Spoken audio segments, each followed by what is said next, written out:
अगं वसुधा, विष्णूचा फोन होता. काय म्हणतो? बाबाला ताप आहे का? मग तो डॉक्टरांच्याकडे घेऊन गेला का त्यांना? नाही, डॉक्टर कामत स्वतः घरी आले होते, त्यांनी तपासलं. मग व्हायरल फीवर आहे म्हणतात ते. समजा उद्यापर्यंत ताप नाही उतरला तर मग ब्लड टेस्ट वगैरे करून घ्या असं म्हणतात. आपण त्यांना इथून जाऊ दिलं ना, ती चूकच झाली. आजार लांबला वगैरे तर तो एकटा विष्णू कुठे कुठे धावपळ करेल. काय तुझं?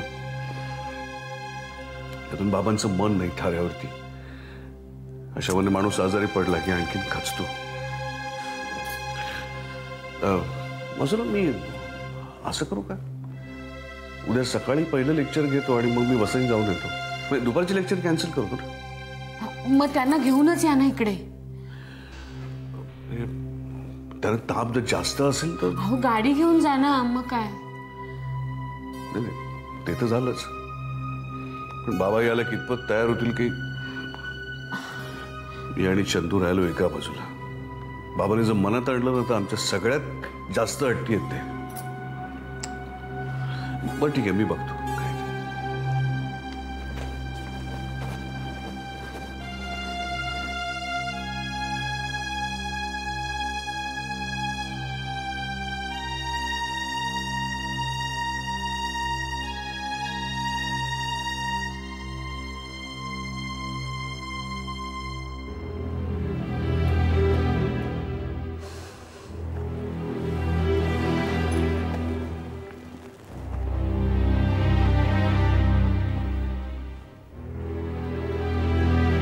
काय झालं? आल्यापासून बघते तुम्ही गप्प गप्प आहात. कसलं टेन्शन आहे का? कोंडी झाली आहे ग सगळीकडूनच. म्हणजे त्या अभिमानच्या बाजूने कोर्टात साक्ष द्यायला नकार दिला, त्याचा सूड म्हणून यशवंतरावांनी माझी सगळीच कामं बंद करून टाकली आहेत. हे सगळं जर असंच चालू राहिलं ना तर या महिन्यात एका पैशी कमाई होणार नाही राहणार. आणि यापुढेही नाही. आता तरी कळलं का तो माणूस किती आतल्या गाठीचा आहे ते?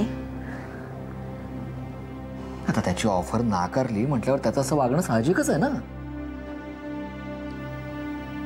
मला तुमचं काही कळतच नाही. म्हणजे तो सरंजामे वाईट वागला तर त्याची बाजू तुम्हाला समजून घेता येते. आणि बाबा संतापाच्या भरात 2-4 शब्द कमी जास्त बोलले तर बाबा वाईट. अगं मी काय बोलतोय, तू काय बोलतीयस? मी खरं तेच बोलतेय.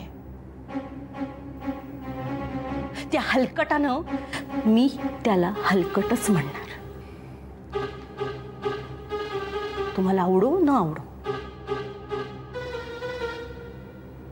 त्यांनी जर तुमची कामं काढून घेतली असतील ना तर मला आनंदच आहे. निदान आता तरी माझा नवरा त्या माणसाच्या तावडीतून सुटेल. आणि खायचं काय? त्या सरंजामेनी काम दिलं नाही तर माझा नवरा पैसे कमावू शकत नाही असं मला वाटत नाही. माझा नवरा काही नेभळट नाहीये. नाही, तुम्ही तुमच्याबद्दल काय विचार करता हा तुमचा प्रश्न आहे. मी असा विचार करत नाही. ऐकायला हे सगळं खूप छान वाटतं ग. पण जेव्हा आपण बाहेर पडतो आणि सगळे दरवाजे आपल्यासाठी बंद होतात ना तेव्हा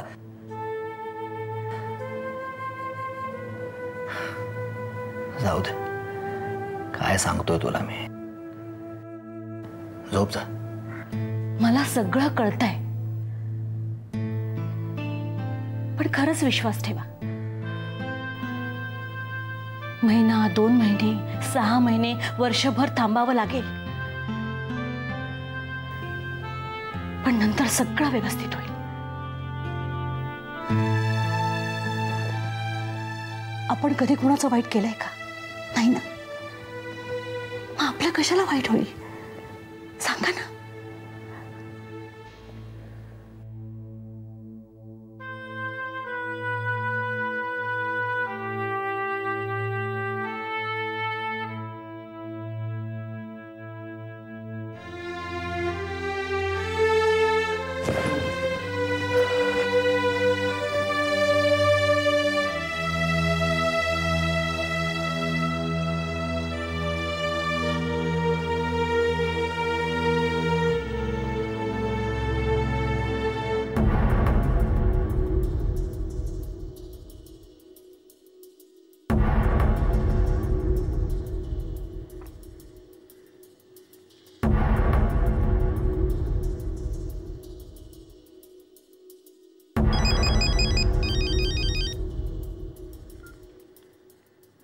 हॅलो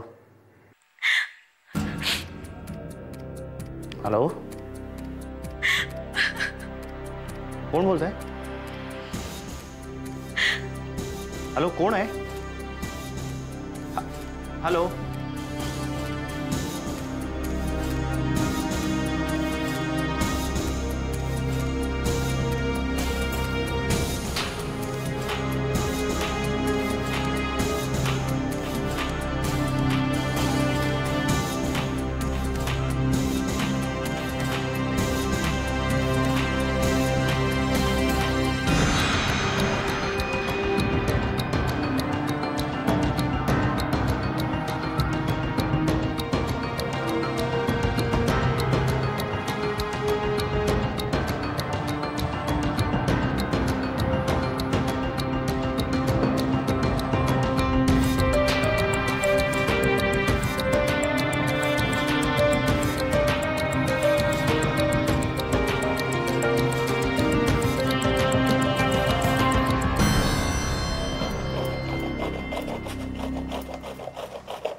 आलीस का?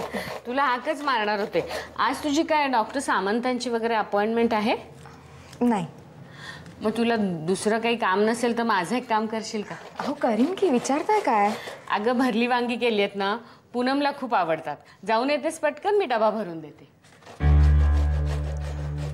आई मी नाही गेले तर नाही चालणार? का ग, दुसरीकडे कुठे जायचंय का तुला? नाही तसं नाही. मग मला तुम्ही पूनम काकूंकडे पाठवत जाऊ नका. मी त्यांना फारशी आवडत नाही आणि माझ्यामुळे उगीच त्यांचा दिवस खराब व्हायला नको म्हणून. हे कोण म्हणालं तुला? कुसुमवंच? नाही. मग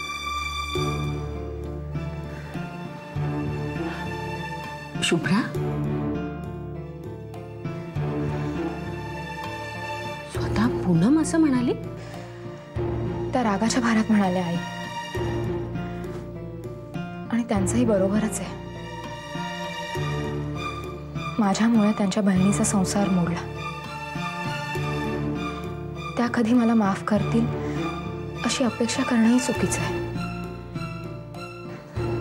आणि आपल्या कुटुंबात जे काही घडतंय ते सगळं माझ्यामुळे घडतंय असं एखाद्याला वाटत असेल तर आपण काय करू शकतो आई? असं म्हणाली ती?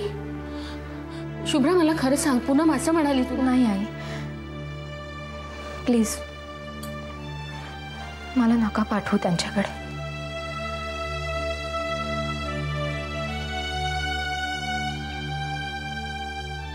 ठीक आहे, मी जाते. आई तुम्ही प्लीज त्यांना काही बोलू नका, कारण उगीच मग असं नको व्हायला की माझ्यामुळे घरात भांडणं होत आहेत. शुभ्रा तू नको त्याची काळजी करूस. पण एखाद्या व्यक्तीला माझी सून नकोशी वाटत असेल तर त्याला 4 समजुतीच्या गोष्टी. नको नाही. आत्ता कुठे मागच्या सगळ्या गोष्टी विसरून तुम्ही परत एकत्र आलाय. आता उगीच माझ्यामुळे. तू घाबरू नको शुभ्रा, तसं काही होणार नाही. पण एखाद्याला आपण आपलं माणूस म्हटलं की त्याच्या मनात जर आपल्याबद्दल काही गैरसमज असतील तर ते दूर केलेलेच बरे. मी बघते काय करायचं ते. हां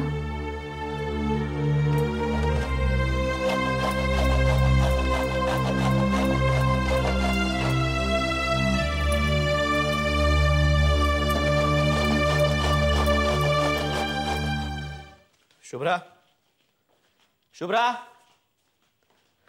शुभ्रा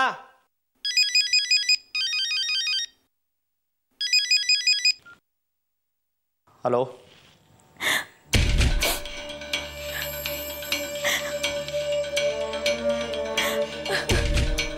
हॅलो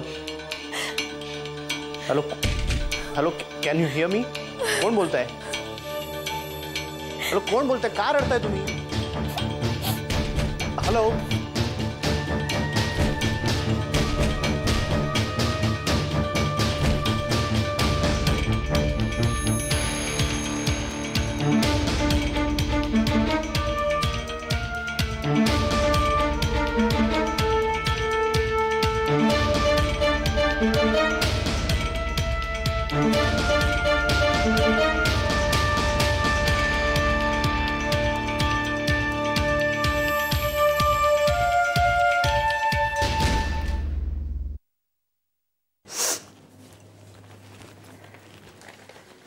प्रथमेश आज कंप्लीट हट्टी मूडमध्ये आहे. नाश्ता सुद्धा करायचा नाही म्हणतोय. तुम्ही जरा सांगून पहा ना त्याला. कार्टून लावून दे ना त्याला, बघता बघता खाईल तो. तेही सांगून झालं, ऐकत नाहीये. मग काय हवंय काय त्याला? पार्वतीकडे जायचंय. एवढंच ना, मग मी घेऊन जाईन ना त्याला.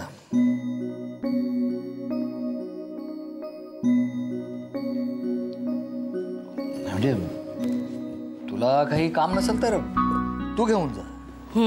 बघते, पण तिथे जाईपर्यंत तरी धीर धरायला हवा ना माणसानं.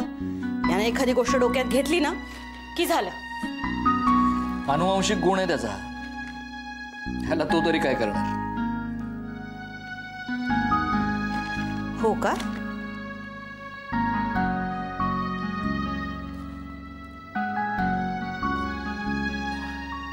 राधा,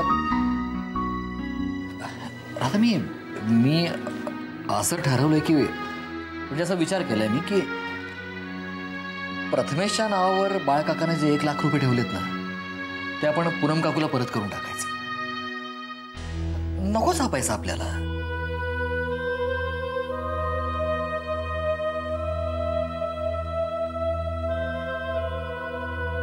तुला पटतंय नाही? तसं नाही. पूनम काकूला वाईट नाही ना वाटणार? म्हणजे बाळ काका गेल्यानंतर आपण तिला परक समजून. नाही, मला नाही तसं वाटत. बघ राधा, आतापर्यंत गाढव मेहनत केली, लोकांच्या शिव्या खाल्ल्या, पण कधी कोणासमोर हात नाही का पसरले. मग आता तरी कुठे हात पसरतोय आपण?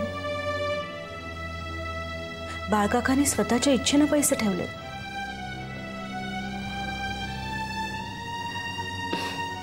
बघा तुम्ही, काही ठरवलं तरी माझी काहीच हरकत नाही. पैसे ठेवलेत तरी किंवा परत केलेत तरी. हे असं बोलून तू नेहमीच सगळं कठीण करून ठेवतेस राधा. अगं, माणसाच्या आयुष्यामध्ये कधी कधी असे प्रसंग येतात जेव्हा दुसऱ्याने त्याच्यासाठी निर्णय घेतलेले त्याला आवडतात. म्हणजे हे करू की ते करू या विचारामध्ये तो इतका गुरफटलेला असतो ना की त्याला त्याचे निर्णय घेता येत नाहीत. आजपर्यंत तुम्ही जे काही निर्णय घेतलेत त्याला मी कधी विरोध केलाय का? यापुढेही तुम्ही जे काही ठरवाल ते मला आणि प्रथमेशला मान्य आहे. आम्ही तुमच्या बरोबर आहोत.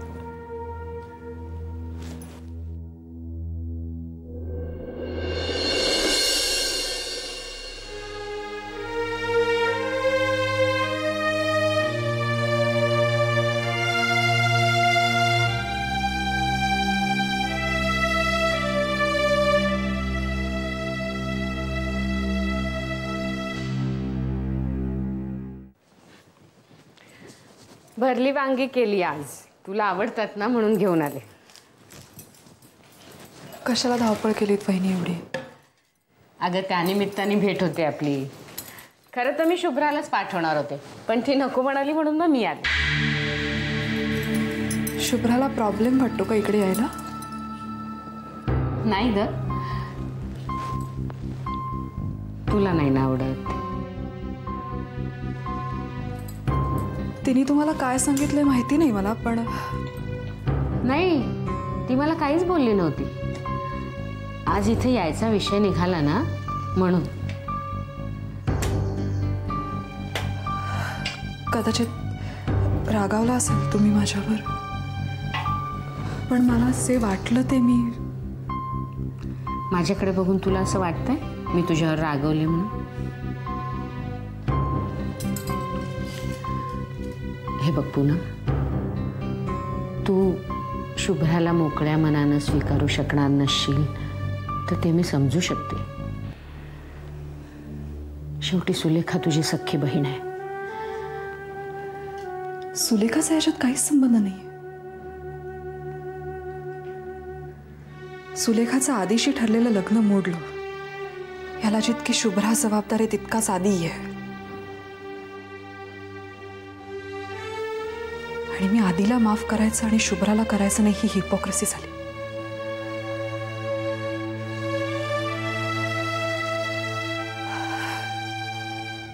बहिणी, आता मला कळून चुकलंय. या सगळ्यात दोष आहे तो सुलेखाच्या नशिबाचा. तिच्या नशिबातच सुख नाहीये तर इतरांना दोष देऊन काय उपयोग. आधी हा असा वागला, त्याच्यानंतर तिच्या आयुष्यात जो मुलगा आला त्याने तो उद्ध्वस्त केलं सगळ्यांनाच. आणि याचा दोष मी आधीलाही देऊ शकत नाही आणि शुभ्रालाही नाही. पण मग शुभ्रावर तुझा एवढा हक्कच काय आहे पूनम? कारण ती खोटं वागते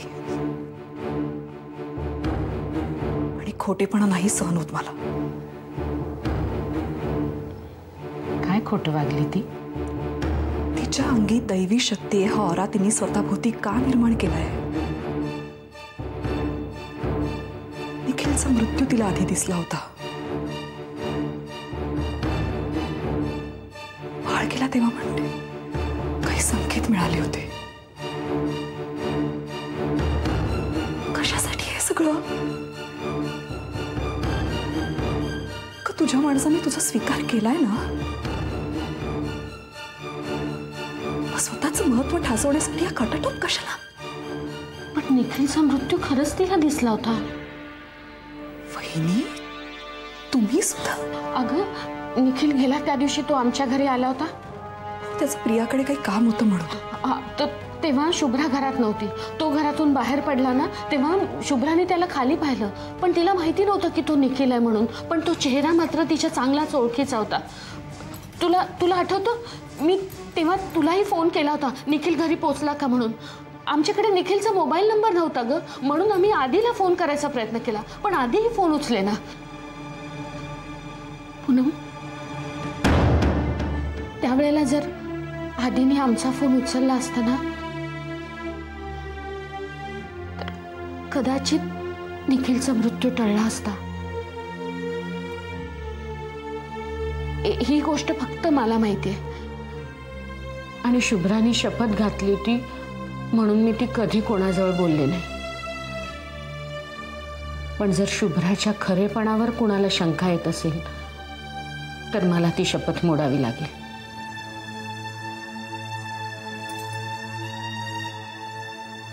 पूनम, तुझी मतं मी बदलू शकत नाही, पण माझी सून खोटारडी नाही.